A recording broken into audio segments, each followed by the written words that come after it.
There was once a man who received a letter.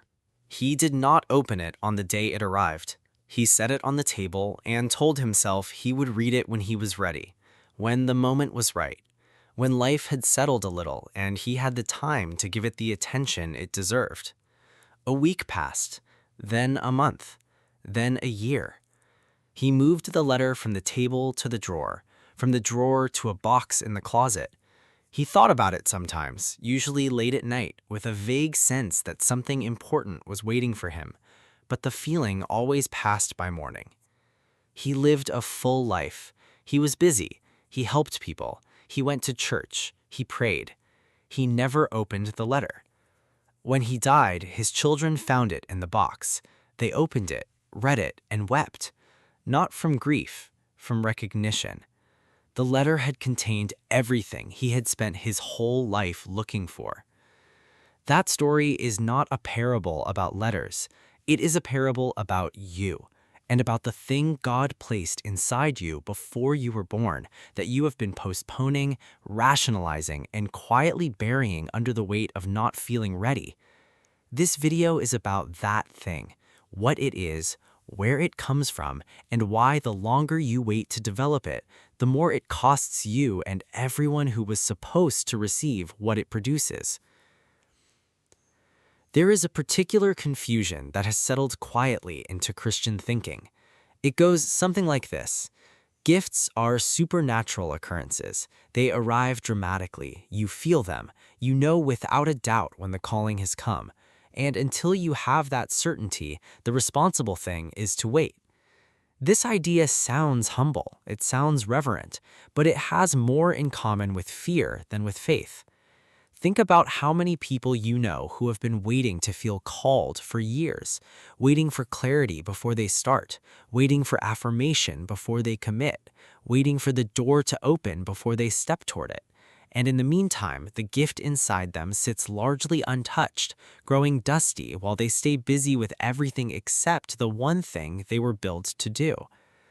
The Apostle Paul writes to the young pastor Timothy in his second letter, "I remind you to fan into flame the gift of God which is in you." Notice what he does not say. He does not say receive a gift. He does not say pray for one to arrive. He says fan into flame what is already in you. The verb is active. The work is yours to do. The gift does not sustain itself. It requires your participation. And if that is true, then waiting for a feeling before you develop what God already gave you is not patience, it is neglect. The gift is already there. The question is only whether you will develop it or leave it sitting in the drawer. Here is something the church rarely teaches about the very first person in the Bible described as being filled with the Holy Spirit. It was not Moses, it was not Joshua, it was not a prophet or a priest. His name was Bezalel. In the 31st chapter of Exodus, God speaks to Moses and says, "See, I have called by name Bezalel the son of Uri, the son of Hur, of the tribe of Judah. I have filled him with the Spirit of God, with skill, with intelligence, with knowledge, and with all craftsmanship, to devise artistic designs, to work in gold, silver, and bronze." Bezalel was a craftsman, a maker of things. He was filled with the Holy Spirit to build the tabernacle, to design and construct the very place where God would dwell among his people. Think about what that means. God did not fill a warrior for this task.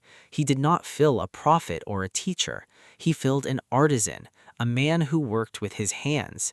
And the filling of the Spirit showed up as skill, intelligence, knowledge, and craftsmanship.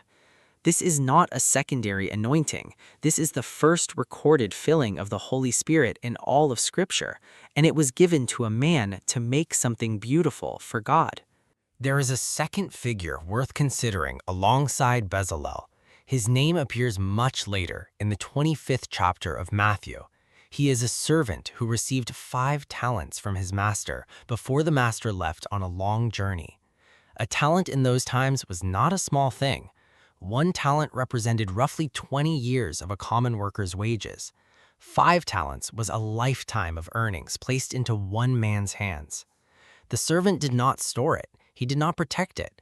He went and traded with it. He worked it. He multiplied it.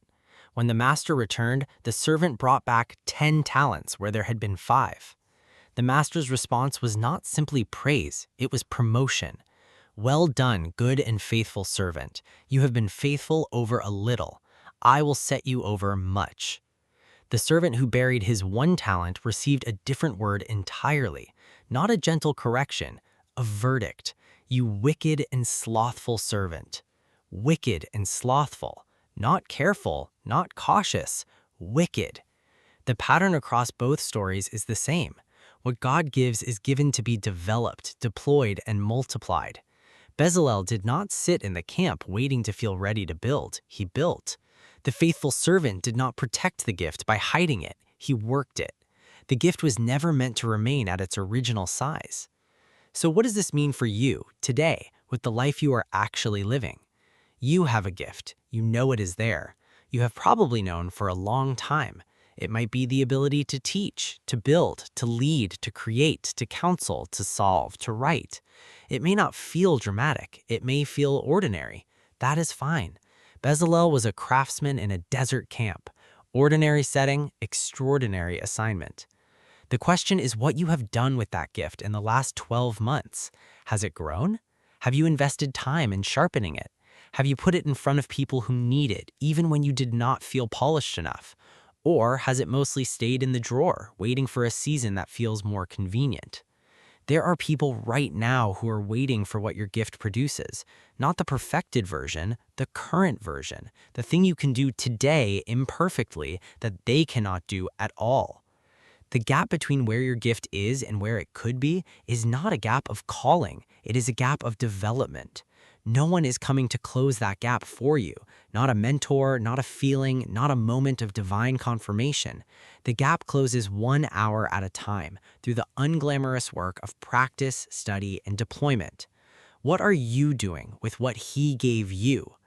The parable of the talents ends with a principle that sounds almost unfair when you first hear it. Jesus says, "For to everyone who has, more will be given, and he will have an abundance. But from the one who has not, even what he has will be taken away." This is not a statement about wealth. It is a statement about stewardship, about what happens to gifts that are developed versus gifts that are stored. When you develop what God gave you, it grows. You become more capable, more useful, more positioned for the assignment He has for you.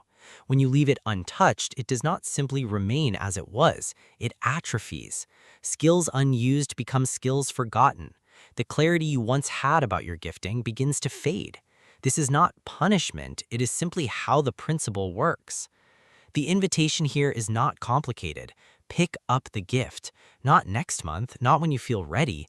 This week, find one way to develop it, one way to deploy it, 1 hour you can give it that you are currently giving to something lesser.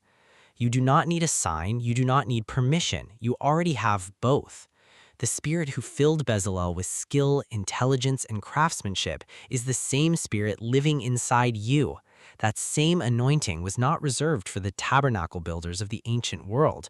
It is available to the person watching this right now in the ordinary details of whatever work you were wired to do. Fan it into flame. That is the instruction. It is not a suggestion. There is a version of your life where you open the letter, where you stop waiting for the feeling and start doing the work, where the gift inside you through years of deliberate development becomes something that changes rooms, changes families, changes the people who encounter it. Where the master returns and the word spoken over your life is not a question about why you buried it, but a recognition that you did something faithful with what you were given. That version of your life is not a fantasy. It is a possibility. The letter is still in the drawer. It has your name on it. The question is not whether you are gifted. The question is whether you are going to open it.